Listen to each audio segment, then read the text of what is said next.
Alright guys, you got your boy Stingren here today, and today we are back with some reverse 1999 content for you guys here today. And today we're here to talk about the second year anniversary information that got revealed as part of CN's 2.8, their second year anniversary. So congratulations again to Reverse 1999 for making it for 2 whole years.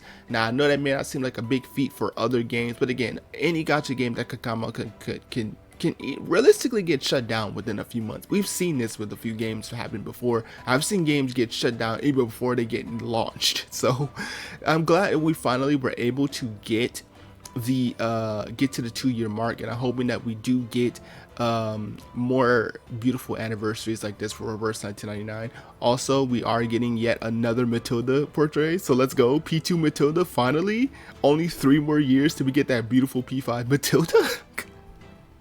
Anyway, jokes aside, let's talk about the news, and let's talk about the newest character, who is going to be our first limited character, who is going to be Nautika. Nautika is going to be our newest limited character, following the same banner structure as Junianza, Anjo, Lucy, etc. You know, our truly limited, our special anniversary themed units. So she is going to be our unit that is going to be for the 2.8 the second year anniversary, and this is what she looks like. She looks very beautiful, by the way, and this is what she looks like. She's like a half human, half centaur, kind of similar to Jessica, who's half deer, half human. So this is what she looks like, and she looks really cute. I mean, yeah, this is what she looks like in game 2. They did post this design for her, and she's a very tall unit. She is tall, very tall. But let's kind of go over to what she does. We did get translations from Chumsi. So this is what she does. This is what she has for her insights. So her I1 gives her a warmth effect, which increases her max HP, as you can see right here. Her I2 is whenever any ally loses HP, she accumulates blood tith. Again, this is right here.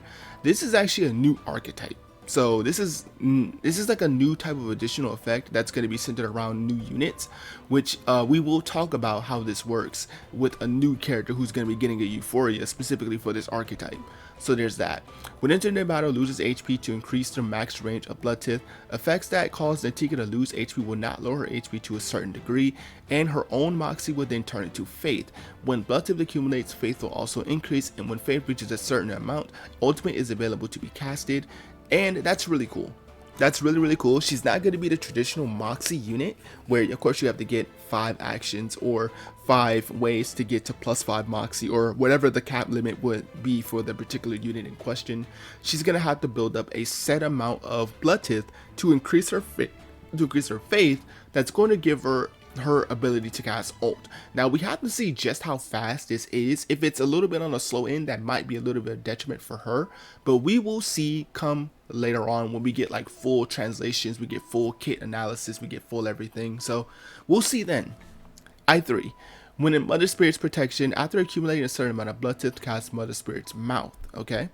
And at the start of the turn, if self does not carry returnants, consumes blood tith to gain returnants. The amount of blood tith needed will increase with each use of returnants. Okay, so let's see. Warmth, which increases max HP. Returnants, when taking lethal damage, purifies all debuffs on self and heal a certain amount of HP. So this means she can revive herself. Yo, we have a revival unit?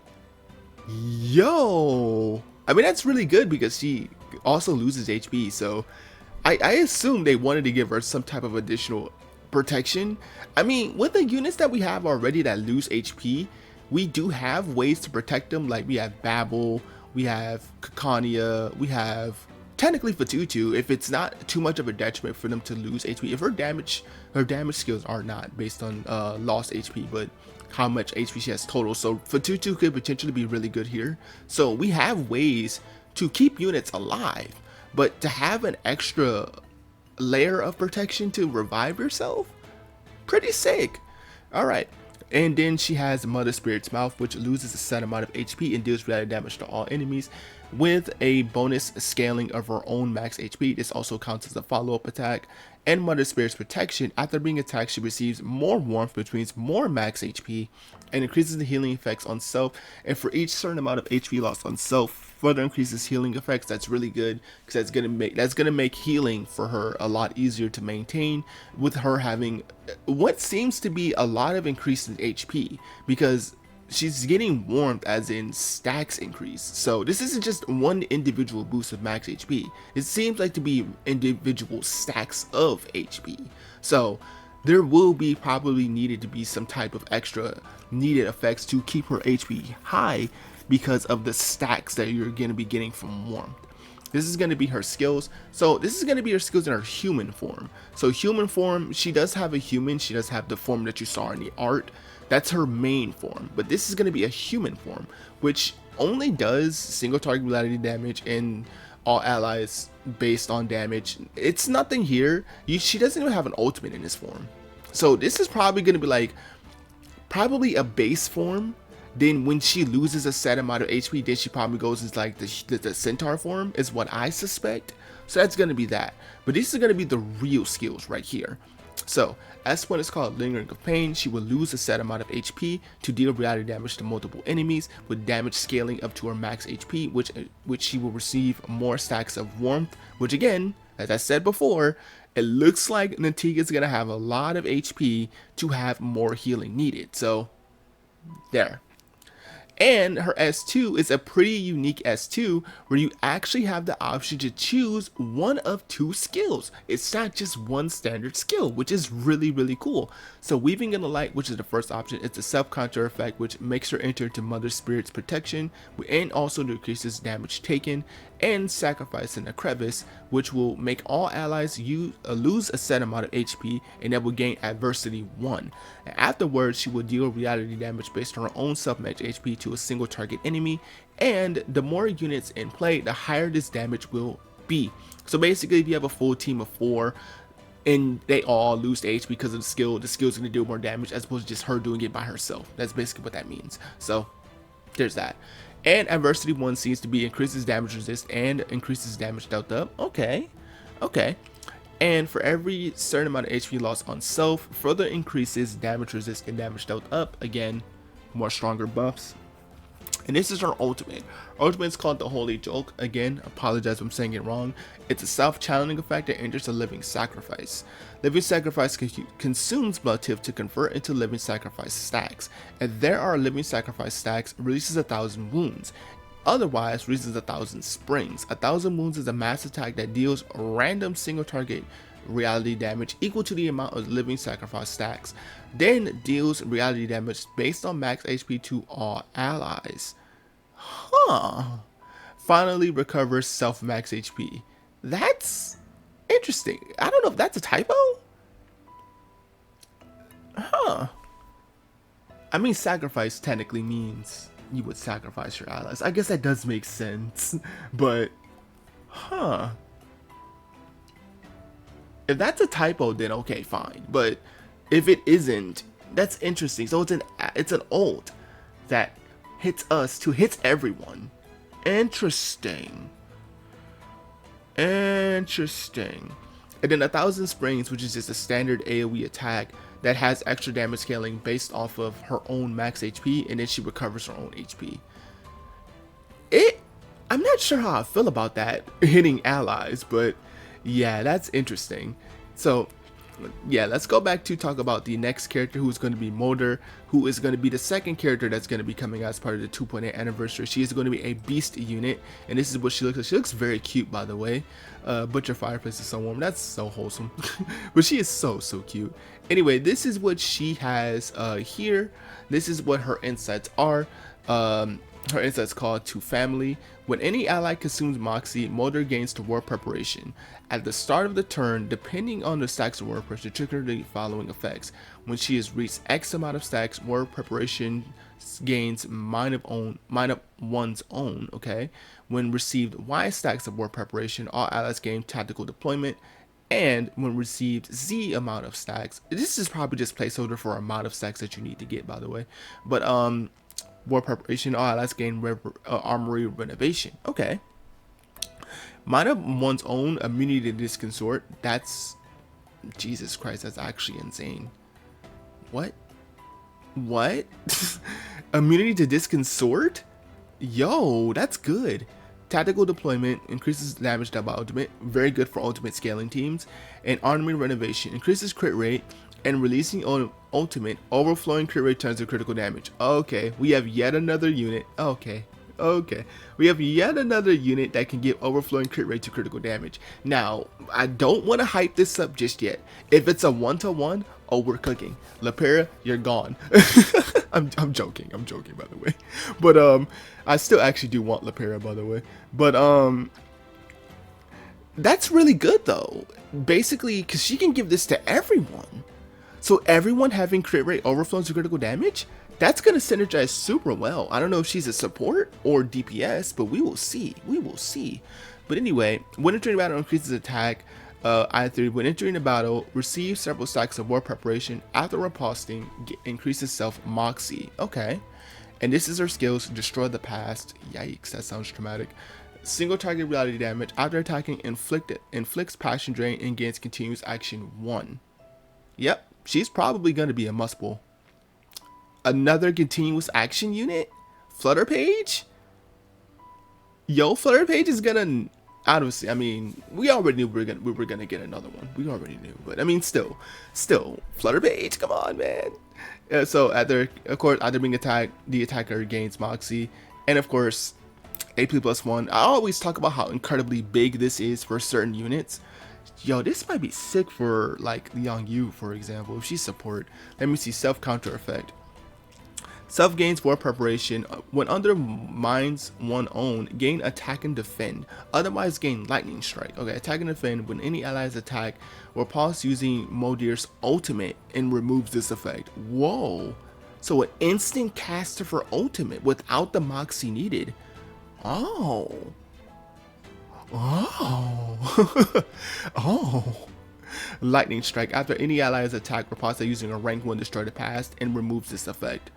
I mean, that's really good too, because that means you can just instantly get these effects just going continuously. So that means you can get continuous action pretty much every single turn. That's really good. And this is her ultimate, a returner never lost again. So it's a mass reality damage to all enemies. All allies gain ceremonious critical damage. If an ultimate is released actively, deals extra reality damage to all enemies. If ultimate is released under a riposte, for each certain stack of war preparations, all allies receive extra stacks of ceremonious critical damage, and self receives dogma. So let me see, ceremonious critical damage, of course, critical damage ultimate might increase, which is a different form of ceremonious, which is normally ultimate might increase, and dogma increases ultimate might and cannot receive ceremonious critical damage.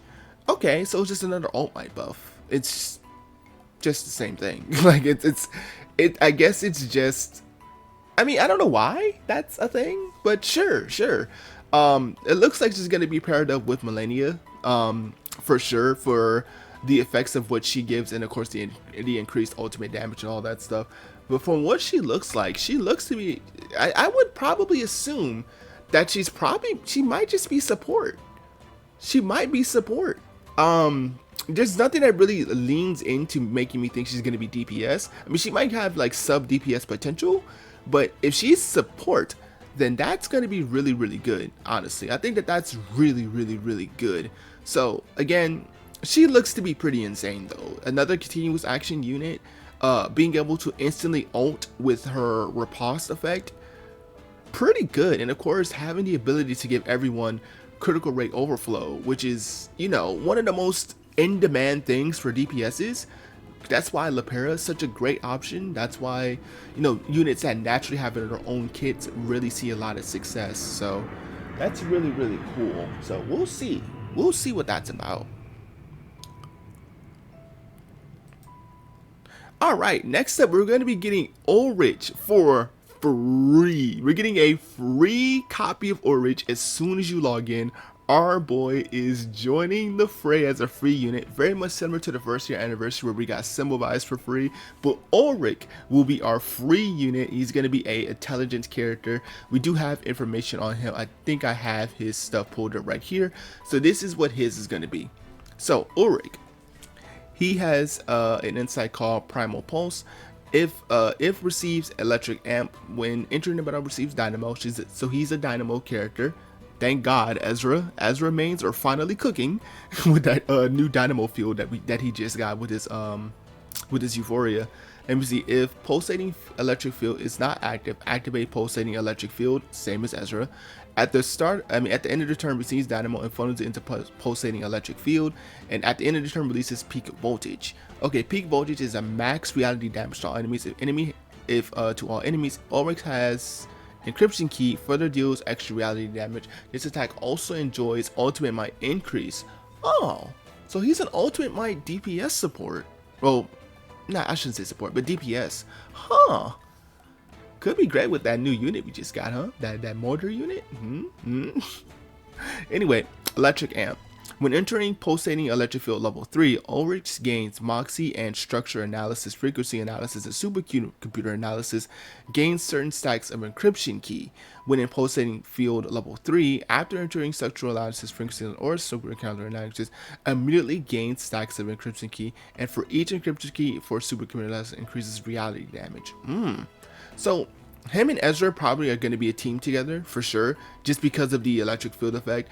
And since he's going to be a unit that can funnel the effect, that means the dynamo filling effect for that field is going to be active much more quicker and much more consistently. That was one of the biggest issues I had with Ezra when he got his Euphoria, was once we got the information, it was revealed that other units could not funnel into his dynamo unless specifically stated. So Lucy, for example, who operates based off of dynamo, can't funnel the field, which is kind of weird, honestly, kind of weird. But anyway, it is what it is. I2 is just straight damage dealt increase. And at I3, at the end of the turn, Ulrich will increase encryption key and dynamo each time an ally funnels dynamo this turn. I mean, basically Ezra, so he's gonna get more encryption key bonuses if you run him with Ezra with the Euphoria effect. Okay, good. And then this is his skills. We did get all the skills right here, so let me see. S1 is called detention mode, or detection mode, my bad. Self-channeling effect, which enters structure analysis. If structure analysis is already acquired, gains ceremonious ultimate might. Okay, another ultimate might buff. Okay. At the start of the turn, decrease damage resist on all enemies, further decreases damage resist if the encryption key is present, and of course ultimate might will be increased with ceremonious ultimate might and consumed after an ultimate deals damage. Okay. And S2 is called brown note, self-channel effect. He enters frequency analysis, and frequency analysis is already acquired, gains ceremonious ultimate might, so another way to get into that effect. Frequency analysis at the start of the turn increases all ultimate might from all allies, further increases ultimate might if the encryption key is present. Dang, he has 2 boosts of intimate might, of ultimate might. Jeez, 2 boost. Yo, yikes, 2 individual boosts, because ceremonious ultimate might is going to be its own individual buff. So,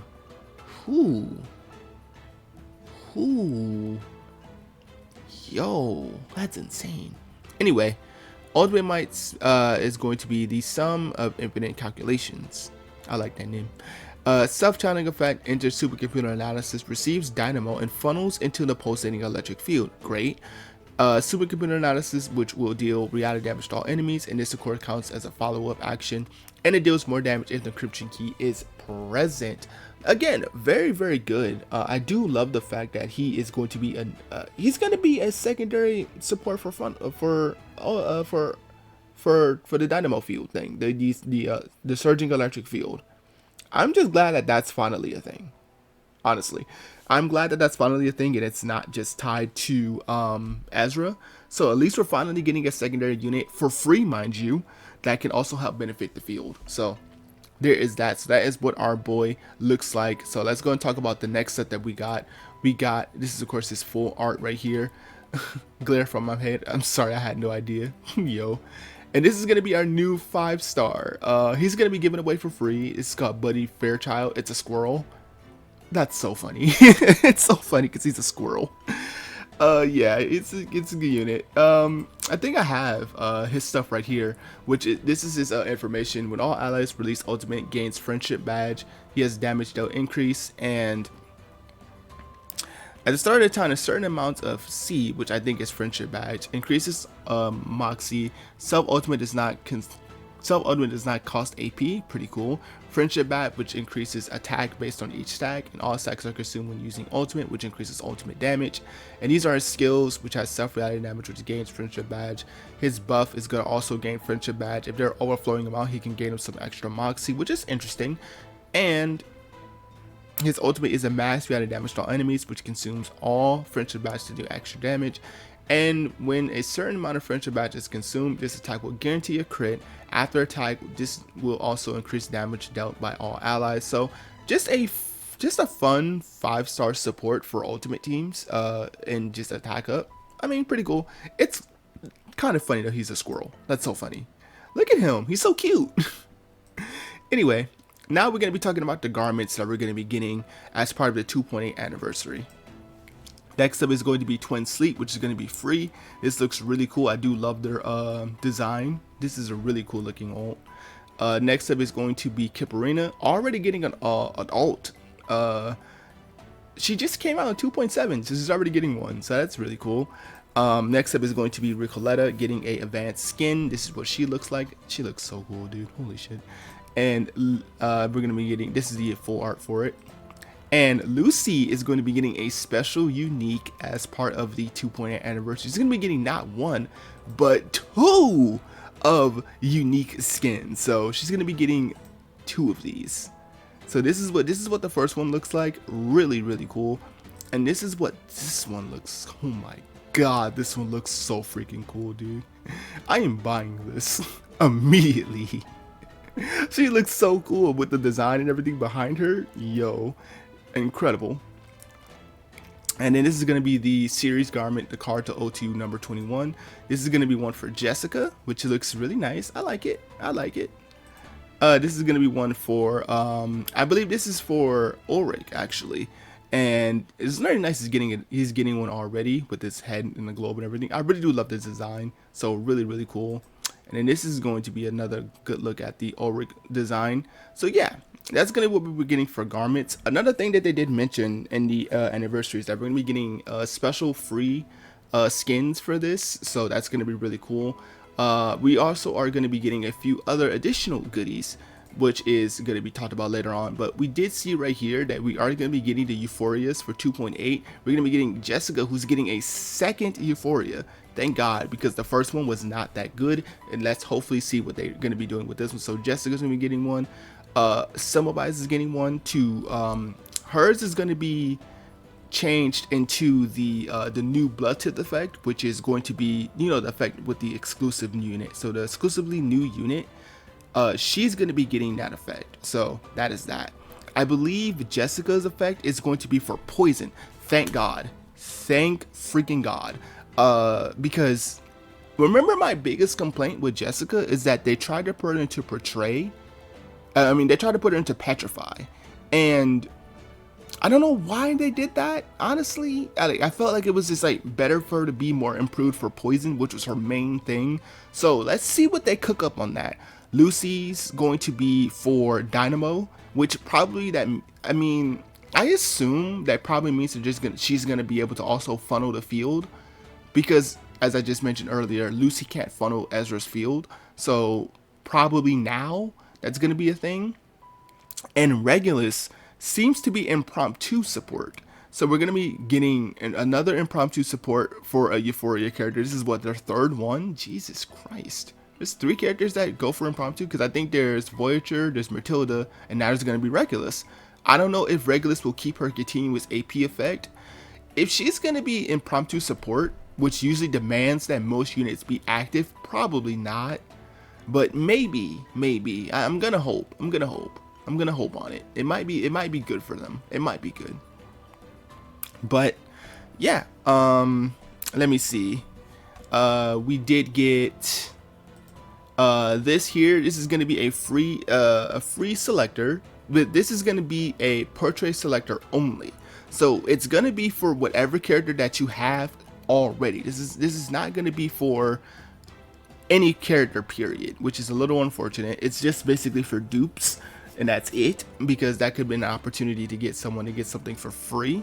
But that's pretty much that.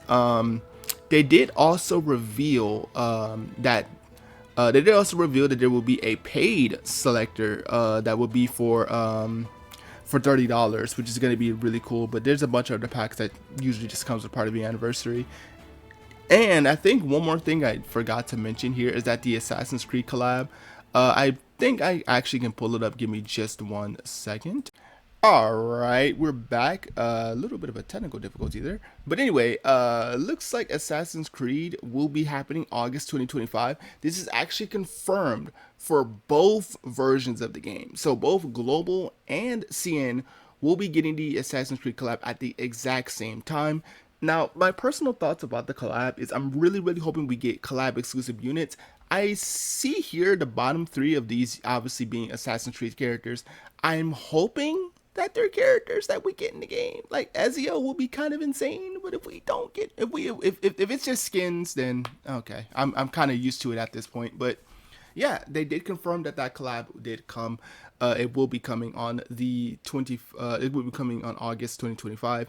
So yeah, let me know what you guys think about the collab in the comment section below. But that's generally everything about the 2.8 anniversary that you should know. And hopefully, and I do mean hopefully, that we get more information about the character kits soon, because I kind of want to see where they will fall in archetypes. So yeah, anyway, it's been your boy Stingren. See you guys next time. Peace.